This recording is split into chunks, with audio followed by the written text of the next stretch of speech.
Welcome to episode 32 of the Bulls REKAP Podcast. I'm Joe Cowley of the Chicago Sun-Times. You can obviously read me in the Chicago Sun-Times. You could follow me on X, Twitter, whatever you want to call it, at @JCowleyHoops. This is the cleanup draft edition of the first round of the NBA draft. Wednesday night's first round concluded. I don't know. Do we pull out Kleenex for this one, or we just bring in a crime dog named Ryan McGuffey? I think that's kind of what we have to do. So first of all, everywhere, by the way, we were legit prepared, like hours in advance. Like, hey, man, we're prepared to go live tonight if something big happens, if they surprise us, if they trade Kobe, like we're ready to go. And yeah, here we are, live the next day. We didn't even have to text each other. It was just like, no. Yeah. Do we want to talk about the Frenchman? Yeah. So, all right, let's start with the kid first, because I'm not blaming the kid by any means. And you know what? In 4 or 5 years, Noah could be, an all-star caliber player. No one knows. Sure. And that's the problem I have with that pick, is no one knows. Essen Gabe, look, he was projected to be a 10 through 20 selection. So it isn't like they reached. It isn't like – but here's the problem. Here's the big problem I had with it. You saw Malawash falling, and I know they love Common Malawash from Duke. Big man, big center, pure center, instant rim protector, rim runner, smart, high IQ, really good passer the second half of the season if you watch the Blue Devils, and an offensive game that's coming. An offensive game that's really raw but coming. So you see him slip. Everyone had him projected. I saw him as high as 4 or 5 in some mocks. I didn't think he'd go that high. I thought 7, 8, definitely by 9. When you see him slip to 10, and obviously Houston and Phoenix had the prearranged thing with the deal with KD. But when you see him there, and Phoenix, they're just kind of a team that's just trying to fix things right now. That's where you had to get aggressive. To me, that's what you had to get aggressive. So it isn't so much that they settled on an 18-year-old project who can't shoot from outside with any consistency, needs to add weight, needs to get stronger, does not play with physicality. It's just so many boxes that they continue to check over and over that irritate me of the problems with their team. And I thought they could have fixed that just by being aggressive. And the other part of it, too, is, to me, the front office has to do two things. You have to do two major things you have to recognize every year, especially a front office that's trapped in mediocrity. If you're not a top 4 team in your conference, the West or the East, your mentality has to be, A, do I get better? Is this draft class good enough for me to really look at the second half of our season and say, we got to let go of the rope so I can get as best lottery odds as I can get because this draft class is worth it. And then B, recognize, what is the landscape of my conference? Is my conference worth being aggressive and going up and attacking a chance to be a threat? Or am I in the West right now where it's just hell? Like, for Portland to decide all of a sudden that they might try and become a playoff team is ridiculous or New Orleans deciding they might try and become a playoff team by giving an unconditional first-round pick for next season and a loaded 20s. Ridiculous. So those are the two things you have to weigh. And I thought they failed the first one miserably at the mid to early point of this season. And then yesterday they failed the other one by not being aggressive and saying, all right, even if Malawash is not ready for this upcoming season, we think he's coming quick. And then that frees us up. We can really be aggressive and kind of give Vooch away or Zach Collins away, because now we got a guy that's going to fit with our age group and our wave of player that we're about to pay in Josh Giddey, or that we're about to hope is an all-star type caliber player in Modest Buchelis. Those were the big problems I had, is just not identifying your surroundings as a front office. They continue to fail miserably in that department, and that's the job. That's the most important part of the job. The reason I'm with you 100%, obviously, you just took another project So that to me just it kind of lines up with whatever their new contracts are, whatever those extensions are. It's just passing the buck and moving it down the line. That's to me. I hate player comps with a passion because I just think they're so unfair to kid to the kid. Yes. And I saw Pascal Siakam is the comp, and I'm like, okay, let's say that's the comp. That's probably 6-7 years away. Five years for sure. I mean, he's 18 years old. He's going to be 19 in December, and for you not to like your roster's just a 39-win roster. We know, and we don't even know. And I was going to ask you this later about some of the trade rumors. And you would think if Kobe and or Lonzo or somebody was going to be moved, that would have happened, right? Or is that still? No, I don't think that was. So I tweeted that out that they're still aggressively talking about moving Lonzo and moving Kobe, and for some reason it got aggregated. But I don't even know the tweet website that. They're looking to move them tonight before their pick, which I never said. They have been the one thing I can say has changed about this front office, and I've heard it not only inside the house but outside of their house and from other executives and other people in the business, is the last probably 6 to 7 months, maybe since probably a month before the February trade deadline, Arturas Karnisovas has been easier to work with, whether it's more of an open dialogue, being more honest instead of being coy about his roster or what he's thinking about it.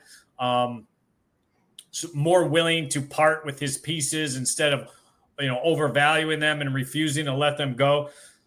So being told that, I know for sure that they have been told by Kobe White that he's betting on himself. He's not taking the hometown, which is, everyone knew was going to happen anyway, but he's not going to take the hometown extension and take way less money this summer. He's going to go through this season, bet on himself, knock on wood, he gets through, without injury, and he's going to try cashing in on the big four. He's a $40 million man. That's what he's played himself into, and that's what he feels he is. So the Bulls have to decide. We're about to put $30 million in Josh Giddey. Do we want to put a year? Do we want to put $40 million a year in Kobe White? And so they are doing their due diligence and seeing what the market's like for him if they decide not to do that, which you have to do if you're them. And so, and Lonzo Ball is a hot name right now because he is a perfect piece for so many, not like just teams in general, but really good teams, like teams that have like championship aspirations. He's a perfect come off the bench, stabilize it. He's not Alex Caruso, but he's damn close in what he could do when he's healthy and when he's playing. So, they have things that they can move. And I think they will continue to be aggressive in the next couple of weeks as we come to, the start of free agency in a week. Yeah. We got a couple of questions here. Kyle says, what's up? Not really surprised by the pick. Another developmental player. As long as this isn't another P-Will, I'm good with it. How high is his ceiling in your mind? I think what he can turn into is instantly a really good defender that guards your 1 through 4s. I think he's 6'9", 6'10", long wingspan. He could, if he adds a little more weight, he could help when they go with a small death lineup. If they either want to put him at the 4 and Buchelis at the 5, or him at the 5, Buchelis at the 4. I don't think he's the rim protector Modis is. He can grow into that because his game is above the rim. The things that scare me, the outside shot needs a ton of work. It's kind of like Dalen Terry. It's kind of like, it's just kind of like a lot of guys they have. I wouldn't say he's only one-dimensional, but one dimension is far ahead of the other one. So he could be a two-dimensional player, a two-way player. He's not that right now. So I'm not killing the kid. I don't hate the pick at 12. I hate the pick for the Bulls at 12 because I think they could have done. I think they could have done more with it as far as from an aggressive standpoint. But we'll see. I think I definitely think he didn't go like. They didn't reach for him. So we'll see. But the defense will be felt. The problem is if God forbid, these knuckleheads can't do shit and move anybody. And this roster is the roster. I mean, tonight, the second-round pick, forget about it. They already bumped down to the Lakers pick, and they're probably just trying to dump it and get rid of it altogether. They could just draft and stash. But that kind of gets tricky because you got to make sure that the kid's good enough to be picked. And secondly, that he's not too good that he changes his mind and wants to come over here. because they don't have the roster space for that. So you figure if they up Giddey, which is going to happen, this kid, and then they've got the mid-level trade exception that they're going to fill, that puts them at 15. That's a full roster. That's it. Boom, bam, bang, game over. So they can't add a pick tonight. So if nothing changes, this kid's going to see he's going to get a lot of playing time if you want to drive your ass up to Hoffman Estates. They better have good French food up at Hoffman Estates where the G League team plays, because he'll be a fixture for the Windy City Bulls. That's how he's probably going to have to get a lot of his playing time this year.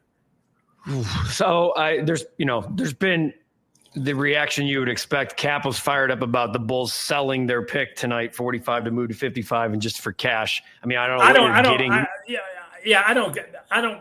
To me, I think it's you know why though. I just think it's angst against the front office. Yes, so it's ownership. Yeah. It's angst against Jerry Reinsdorf because yes. everyone thinks he's petty with the way he handles cash considerations, and so I get that. But when you look at it, if you just take it in a vacuum of this move, if you can get cash for a pick you don't want and you have no room for, take the cash. I would take the cash. Sure. You know what I mean? So, sure.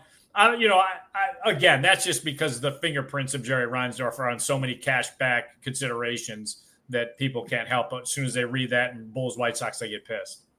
See, Dr. Professor, Bulls legend cash considerations. And there you go. Right on cue. I want to ask you about your reactions last night to the press conference, because my God, I mean, Mark Eversley needs to go back to like how to do a press conference school. I mean, the problem is this is probably the first time they let him go out there and actually run. I know. And he tried to do it like Arturis with that. It felt like, yes, it felt very hi, thank you for being here.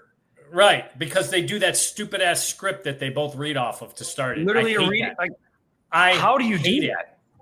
I wish, Arturis, it's not even a language thing. It's a comfort thing with him that he feels like he has to read an opening statement. That's fine.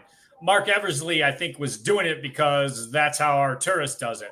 And I know Mark is a lot more of an ad-lib or freelance speaker. I wish he would have just gone up there and gone, all right, let's go. Let's take some questions. And boom. Yes. Show that you're under the same umbrella as Arturis, but you're not a puppet. You're not his little lapdog that does exactly what he does. Wouldn't you want to show that you have a spine? Like in that, if you're Mark Eversley, yes. If I'm Mark Eversley and I want another job at an executive position, I want to show my own personality and my own ability to do things instead of just how Arturis does it and how he wants to do it. So, that was painful. That was disappointing because I know Mark, just BSing with him away from it, is a lot better speaker and more comfortable than he showed yesterday. And you know what? Actually, Arturis, when you're not talking basketball with Arturis, he's really a good conversationalist. He's funny, real dry sense of humor. But Mark, I just wish he wouldn't have just been a poor Xerox copy of Arturis. It was, right there just started things off badly. And again, to lead the press conference off with a big soliloquy about Billy Donovan and why you're not going to talk about him, I would have been like, okay, hey, one thing, team policy, whether we love it or we don't love it, we're not going to talk about contract extensions, anything else, boom, go fire away. And then boom, it would have been a lot more laid back. But instead they make everything uptight. They make everything difficult.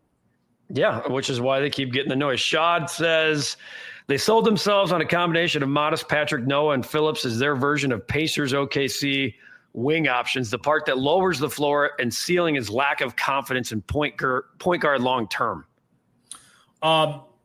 There's more problems than just that. So that's one of the things Mark, I knew that Pacers were going to come up. I knew somehow, some way Mark was going to bring up the Pacers.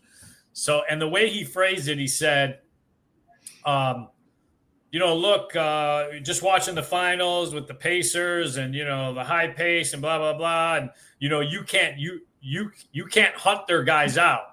And, meaning they're all good defenders too. You could argue if Halliburton's actually a good defender, but he's better than Giddey. So, and so that's why I quickly jumped on him on that question. I said, I know you just brought up Indiana, but two problems. They have Halliburton. They have a dude. You don't have that dude. And right. B, you got all kind of players to hunt out. So, yes, the pace is the same as Indiana, the philosophy of run, the philosophy of shoot a lot of threes. Yeah, you could check those 2 boxes, but you're missing 3 key boxes. You're missing A, the element of you have guys that can be hunted out. B, you don't have that dude. And C, you guys have not addressed the defensive issues that Indiana's addressed. Indiana is a physical.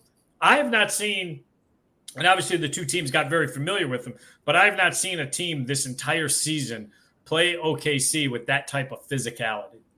And Indiana can be a physical, run a wave of guys that just will bump you and grind you type of team. And they were OKC's a really physical team, and Indiana was right there in physicality. So, yeah, it's great to say, well, we're building out a team with depth, and we're running and we're shooting threes, but you're still missing half the elements.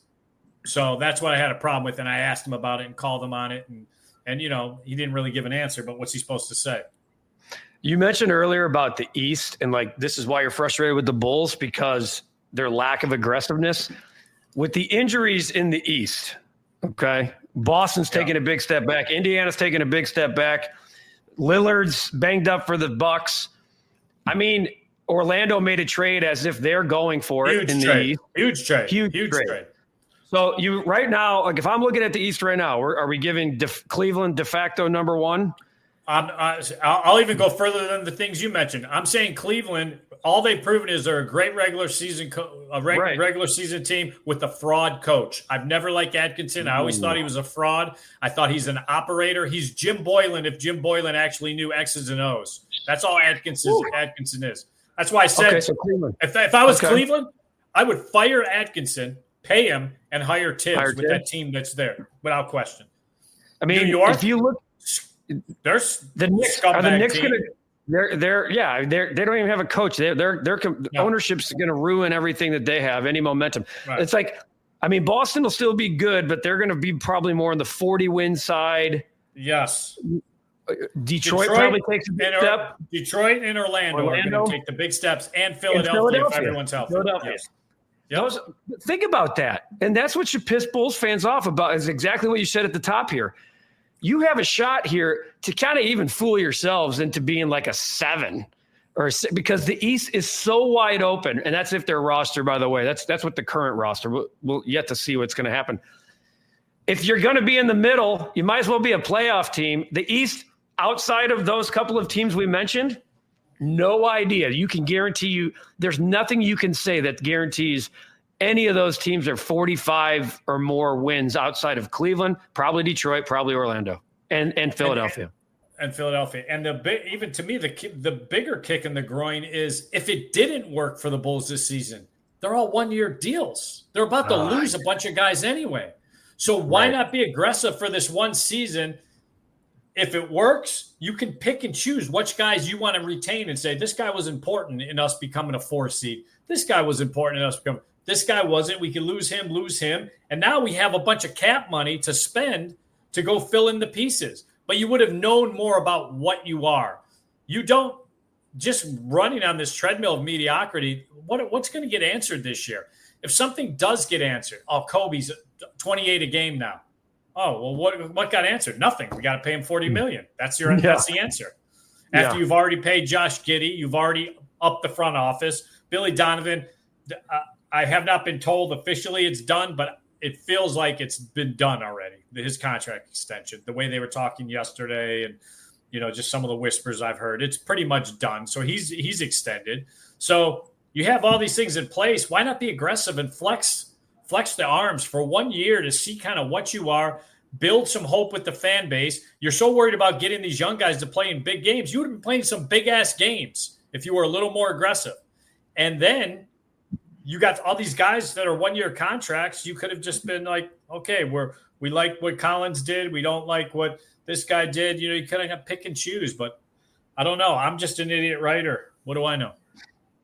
Charles wants to know, what do you think they get for Vooch in a trade? The Kuminga stuff is still alive. I think Golden State is waiting for the free agency to start.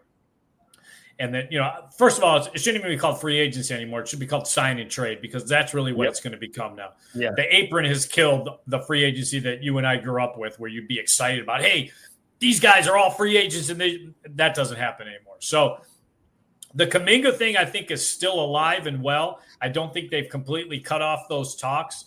And Vooch obviously would be a part of that because I think Golden State would love to get some size because they're just too small. I mean, that got shown. They're just too small, and I think Vooch would play really well with those guys, what he could do, what his skill set is.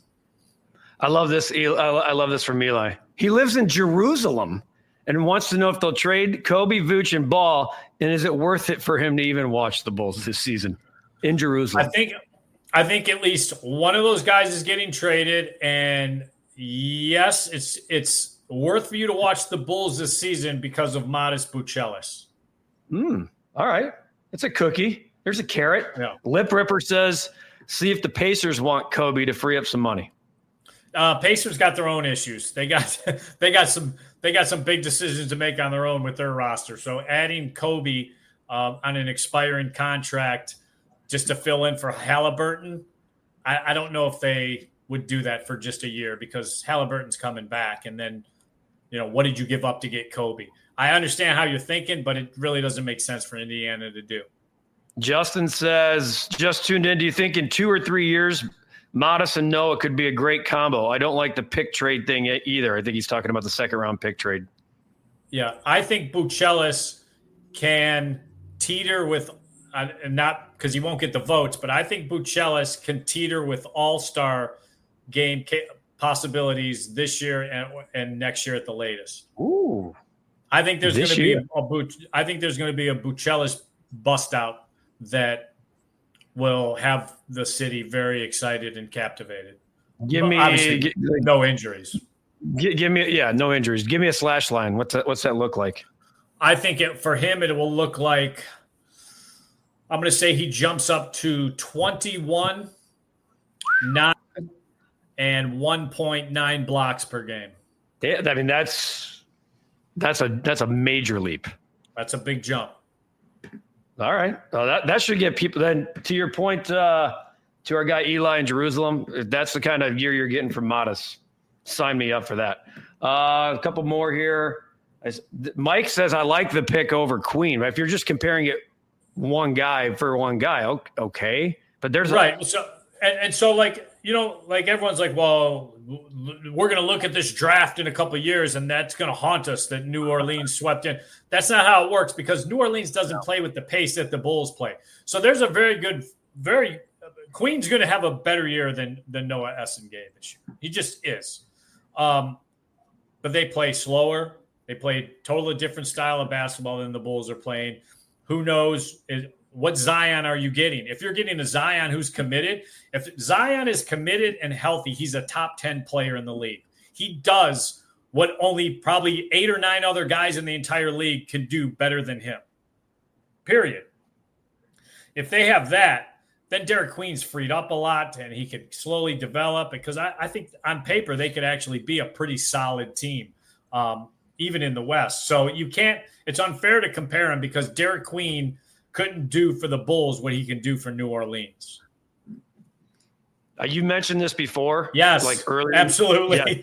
I say yes. To me, Zion, A, needs a change of address. B, stop dating porno stars. C, that's bad, huh? It's bad. It is bad. Eventually, it's bad. And C, start taking his craft seriously because I think he's going to be an elite player. And see, it's such an unfulfilled career right now. That's the frustration with Zion because I think he's everyone's face of the league. If he took the game serious and took his body serious, his name would be in the hat. I'm not saying he'd be it. His name would be in the hat because in 2 years, Cooper Fly is going to take that hat and put it on his head, and all the other names are going to fall out. So. Give me a team before I run. Give me a team that last night you're like, yeah, I see what you're doing and I really like it. I love what San Antonio's doing because they're just, with Dylan Harper, everyone's going to say, well, they got Darren Fox, Stephon Castle from last year. Wemby's got to be healthy. As long as everyone's healthy, the guard room seems crowded, but it's not because they gave themselves some room to make a move. They got the kid from Arizona. They got their defensive wing. So I love what they did. I think they're building that team. It's a smart build so far. They're still probably a year or two away, but I love what they did because there was rumors. Are they going to trade Dylan Harper and trade out of that spot and try going with the big Giannis rumors that have been around? They didn't try swinging out of their heels. They just said, hey, we believe in this young wave. We believe in these young guys, and we're going to stay the course. So I like what they did. I like what they've done the last couple of years. They know that's a team that understands knowing when to tank. Wemby's coming up. Let's try and get them. Well, they have a history of that. Yeah. That's what good organizations do. They know when to strike. They know when to lay off. They know when to admit, we're going to take this year off, and it's going to pay for us. It's going to pay huge dividends years and years and decades later, a la Tim Duncan. Yep. So, all right. We're not the kid. That has nothing to do with the kid, as we've talked about. Yes. What are you grading the Bulls pick last night? I'm going to give it. I'm going to separate it two different ways. I'm going to give the kid. I'm going to give the selection of the kid a B. B minus maybe, because you got to be patient with them. I'm going to give the Bulls selection of the kid something different. I'm going to give it a C for their lack of aggressiveness with what I saw. Like I said, when Malawash started falling, that's when you had to leap. That's when you had to address it. And they didn't. And, they said they tried. They talked to 3 or 4 different teams about moving up. At some point, maybe you got to put more on the table. So I would say one grade, we'll give it a B minus overall. B minus C plus. All right. And lastly, the next domino or big news coming from the Chicago Bulls will be ... It will be a trade. Vucevic gets traded. There we go. Okay. That's why I say he's going to be the first piece. It will not include Patrick Williams as much as Bulls fans want it to happen. It's funny because I was walking out of the Advocate Center yesterday and the concert, I think it was Little Baby, was the concert. P. Will and Horton Tucker, they all come rolling in. And I knew they were at the concert. I'm like, what are you guys doing? They're like, late night workout. I was like, oh, yeah, you guys look like you're going for a late night workout. So workout was already done at that point. Yeah, exactly. So I think that will be the first domino to fall. Joe, you're the best. Good stuff. A lot of good questions from the fan base here. I know there's people that are up in arms because it's the Bulls, but is what it is. We'll keep on doing these. I know you're going to the Summer League in Vegas in a few weeks, and you got to put a bow on this one. In the meantime, I think you have a list and more to come. Quick list. I'm going to do a quick list of 3 picks that I really, really, really liked. I mean, number one is obvious. Cooper Flagg. Yeah, I've seen articles that Cooper Flagg, Ace Bailey's better than Cooper Flagg, or AJ DeBonsa, next year's projected top 3 pick. You go Stevenson, you go Boozer, one of the Boozer twins. You could go, however you want to do it. Is better than Cooper Flagg? No, they're not. They're just not. This kid is about, and I love the market he ended up with, Dallas. So as obvious as it is to say, number one, the biggest winner is Dallas. Yes, they are. And they won a month ago when they won that lottery. So by far, it was a no-brainer pick. Cooper Flagg, biggest winner, Dallas Mavericks. Enough said. My number 2 biggest winning team. Love what Charlotte did, Con Knipple. They need an adult on that team. Brandon Miller, LaMelo Ball. They just all play. It seems like they play unserious basketball. This is a serious dude. Con Knipple will change the culture of what has been a kind of a laughing stock. The other one I like. Let's go. What was it? Oh, yeah. Well, obviously number 10. Common Malawach. I know I'm going the Duke boys, and trust me, I hate Duke basketball. I never got over what they did to UNLV Running Rebels. Larry Johnson, Grandmama, Anderson Hunt, all the boys. Stacey Augman. So, love this kid. Like I mentioned earlier, I think his offense is just coming quickly. And I think he is going to be a great addition for Phoenix that is trying to turn this thing around quickly. What was the fourth one? Oh, Caspi Jaspy, the Illinois guy. For him to fall down to Miami, and look, there was talk that he could go to the Bulls. I didn't think he was because his game's very redundant to Josh Giddey's, and they're committed to Josh Giddey. But for him to fall down to Miami, that's pretty good. That's a pretty good situation for him.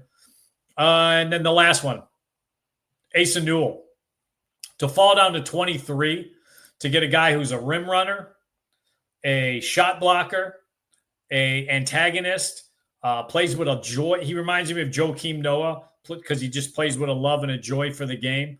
I thought him falling that far, and he's instantly going to help a team out. He's not just some guy who's going to be playing G League and searching for minutes. So I thought those when the draft came and went, that first round came and went, I looked and I said, yeah, those 4 dudes ended up on 4 teams that are going to be glad they picked him.